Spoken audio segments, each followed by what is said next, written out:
Autre personnalité, un autre artiste que j'évoque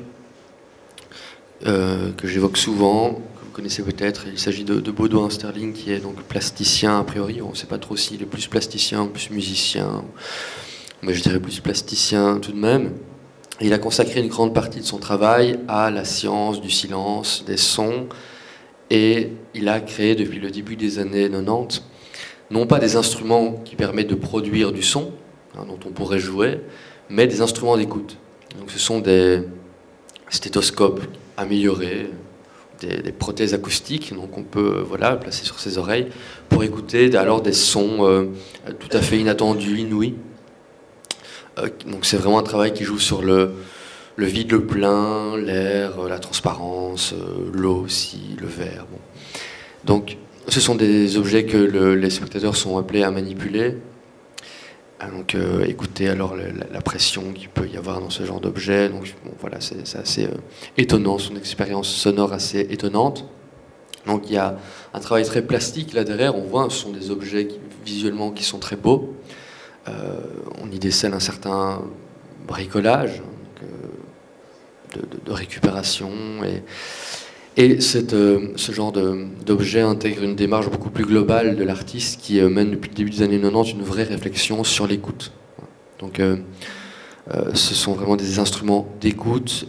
Il a aussi beaucoup travaillé sur le silence, notamment au fur et à mesure de ses voyages. Il est beaucoup parti à pied, en vélo, en train, dans quelques régions en Europe. Il a fait 15 000 km pour chercher le silence dans différents endroits. Et donc il s'est arrêté, il remarquait que l'oreille, pour s'habituer à un nouveau silence, devait s'adapter quelques jours. Donc un silence n'est pas l'autre. Le silence d'un lieu n'est pas le silence d'un autre lieu. Donc il a beaucoup travaillé là-dessus, il a aussi beaucoup livré de dessins, de textes, qui peuvent alors aussi comme des partitions graphiques.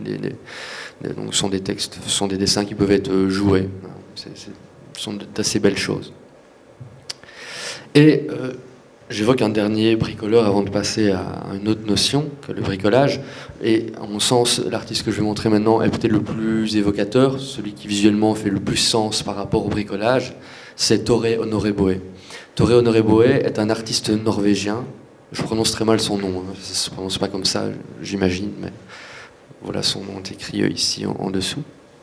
Et Tore Honoré-Boe vient du milieu de l'improvisation électroacoustique, noise. Et à la fin des années 90, il commence à jouer avec des objets de plus en plus fragiles, petits, comme des coquilles d'œufs, des aiguilles, des cheveux, des couverts, des épingles. Et pour transporter ça de concert en concert, il avait l'habitude de mettre ça dans des boîtes. C'était plus pratique. Et donc, vers les années 2000, il se rend compte que ces boîtes, avec ces petits objets dedans, ça forme des petits instrumentariums à part entière. Donc il s'est mis à coller tous ces petits objets dans les boîtes, donc pour créer à chaque fois des instruments. C'est ce qu'il appelle les acoustiques laptop. Donc ça c'est intéressant, des ordinateurs acoustiques. Alors vous voyez, donc là il y a de nouveau un côté ultra bricolé, donc ça se voit, mais c'est vraiment, c'est super beau, c'est très plastique, c'est assez délicat. Donc toutes ces boîtes sont différentes. Et c'est intéressant de voir qu'il appelle ça des ordinateurs acoustiques. Pourquoi ? Parce qu'aujourd'hui, il y a de plus en plus de musiciens qui travaillent avec ordinateur. Donc c'est une musique le plus souvent assistée. Et l'ordinateur, c'est quoi ? C'est pas un instrument comme on l'a toujours connu dans l'histoire de la musique, c'est un interface en fait.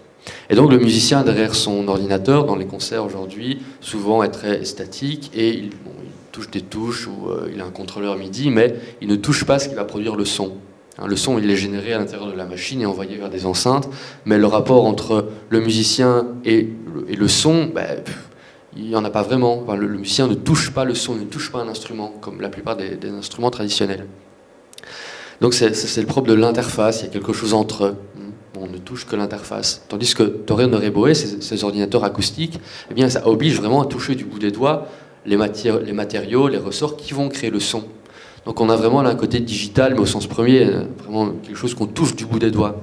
Et donc c'est assez intéressant d'avoir un retour, d'en revenir finalement à ce contact à l'instrument qui va produire le son. Donc je trouve que c'est, historiquement, c'est un beau clin d'œil en fait à la musique d'aujourd'hui. Je trouve que ces ordinateurs acoustiques, par-delà le fait d'être beaux, veulent dire quelque chose d'intéressant. Et ça ne s'arrête pas là, puisque Tore Honoré-Boe organise beaucoup de workshops. Donc il invite les gens à créer il invite chacun à créer sa propre boîte. Alors ça c'est intéressant parce qu'effectivement, Torre Honoreboe parfois utilise des objets qui sont porteurs de mémoire, comme des dents de lait de ses enfants, des cheveux, une pierre d'Auschwitz, des choses comme ça. Et donc ces boîtes sont des instruments, mais aussi des sortes de petits coffrets qui portent une mémoire, des anecdotes, des souvenirs, de l'affect, des secrets, ce qu'on veut. Et donc voilà, je trouve ça assez beau aussi que chacun peut constituer son instrument, mais aussi un instrument qui est porteur de quelque chose qu'on a en nous, des souvenirs, on y met ce qu'on veut vraiment. Donc voilà, ce sont des sortes de petites boîtes intimes. Bon, en l'occurrence, celles-ci sont strictement sonores. Voilà, je doute qu'il y ait une intimité liée à ces épingles. Mais donc voilà, j'aime beaucoup le travail de Torre Honoreboe pour cet aspect-là. Donc on le voit, hein, donc ça peut être joué acoustique, on peut entendre les sons de différents matériaux, mais il y a aussi un micro piézoélectrique qui est collé. Et donc on peut brancher ça et suramplifier alors les sons sur des enceintes. Et donc passer du son microscopique ou du micro-événement sonore à quelque chose de macro, quelque chose de gigantesque. Alors le hacking, donc j'imagine que vous savez que de manière générale, on associe souvent le hacking au piratage informatique. Et ça passe pour être quelque chose d'assez négatif si on l'entend comme ça. Il ne faut pas entendre le mot piraterie au sens strict, au sens négatif. Le piratage informatique, le hacking, c'est devenu une éthique à part entière. On parle de logique ou de éthique hacker. Donc le hacking, de manière générale, c'est le fait de détourner un objet de son usage traditionnel, commun, pour se l'approprier, pour le détourner et créer un nouvel outil. Donc il y a souvent un côté très positif là derrière. Et le hacking appelle aussi énormément de partage, de mise en commun. Enfin, je pense aux hackers, par exemple, sur le web. Tous les gens qui travaillent dans le code aiment beaucoup se montrer les uns les autres comment ils ont pénétré tel ou tel... je sais pas comment on appelle ça dans le langage de la programmation, mais il y a vraiment une dimension de mise en commun, des connaissances, des savoirs, des manières de faire. Donc il y a une grande dimension de partage là derrière, une grande dimension de passion, de jeu. Donc le hacking est quelque chose de fondamentalement positif et qui est important vraiment au niveau, disons, presque philosophique. Hein. Le hacking, ça permet de se créer de nouveaux outils et une société ne peut pas se construire.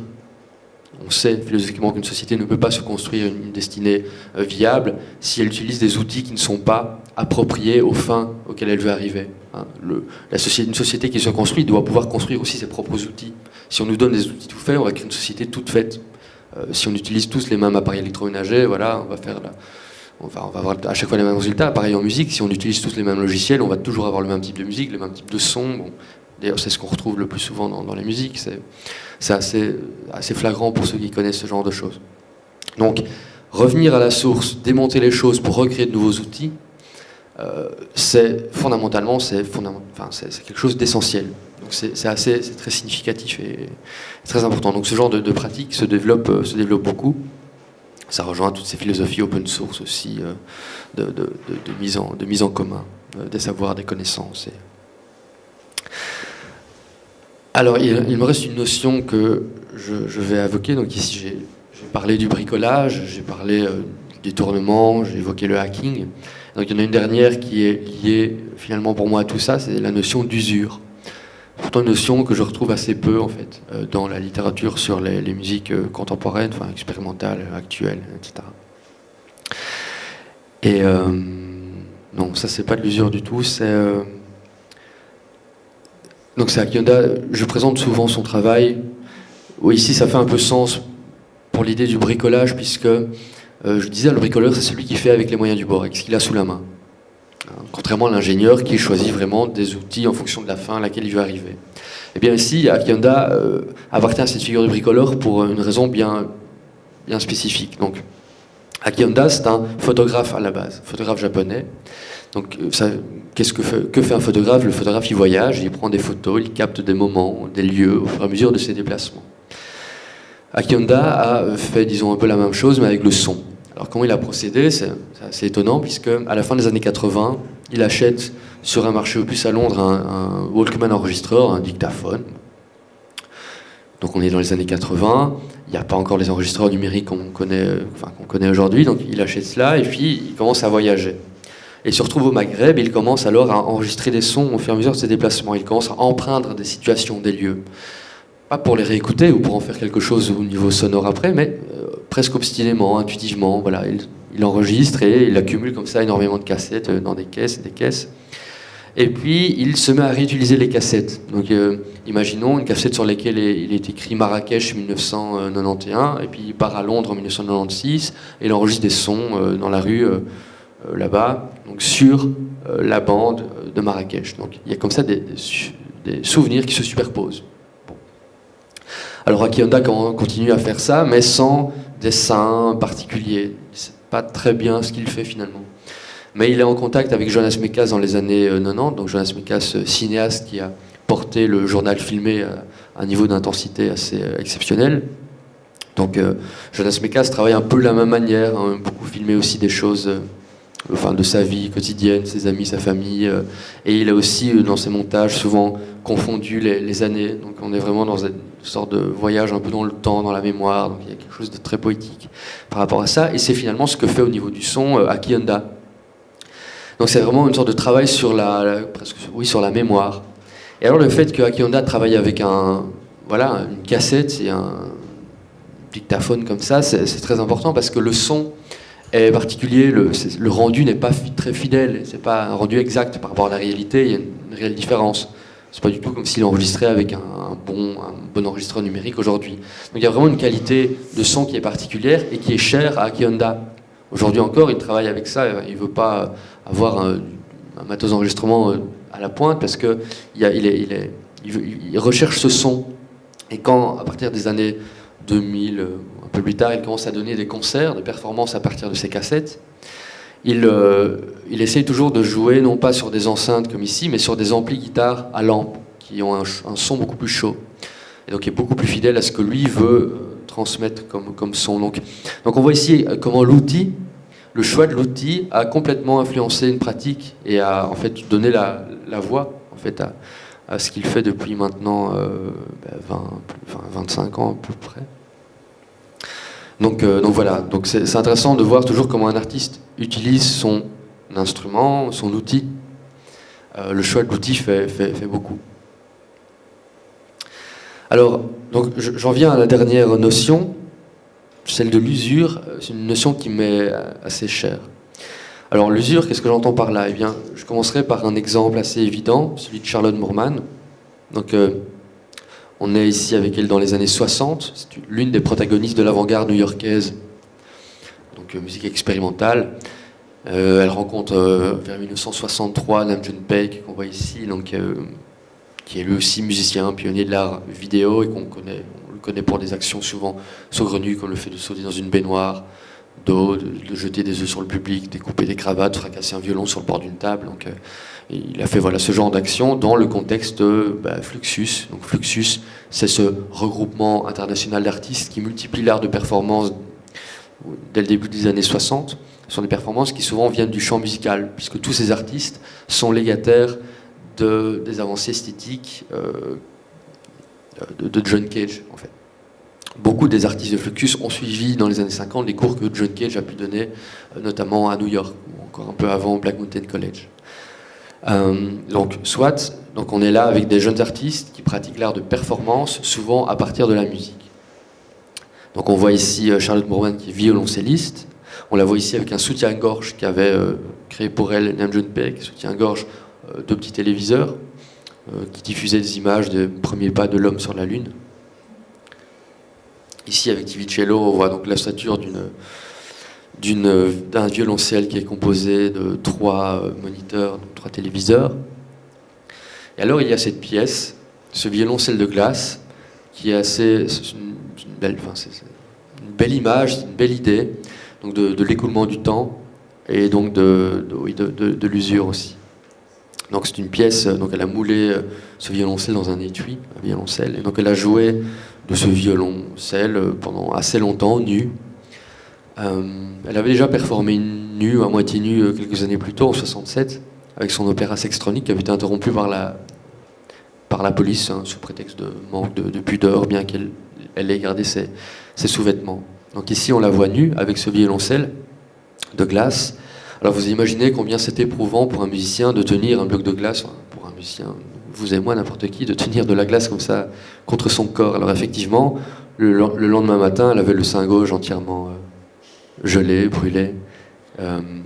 Et donc elle dit avoir apprécié chaque minute de cette pièce, mais d'en avoir tout de même souffert. Et alors l'anecdote est amusante, puisque le lendemain, donc, elle a dû aller chez le pharmacien, mais sans oser expliquer comment elle s'était fait ça. Donc elle avait prétendu s'être retrouvée piégée avec son compagnon dans les Alpes, quelque chose comme ça. Donc c'est assez bien de voir aussi ce qui prolonge ce genre de petits moments de performance.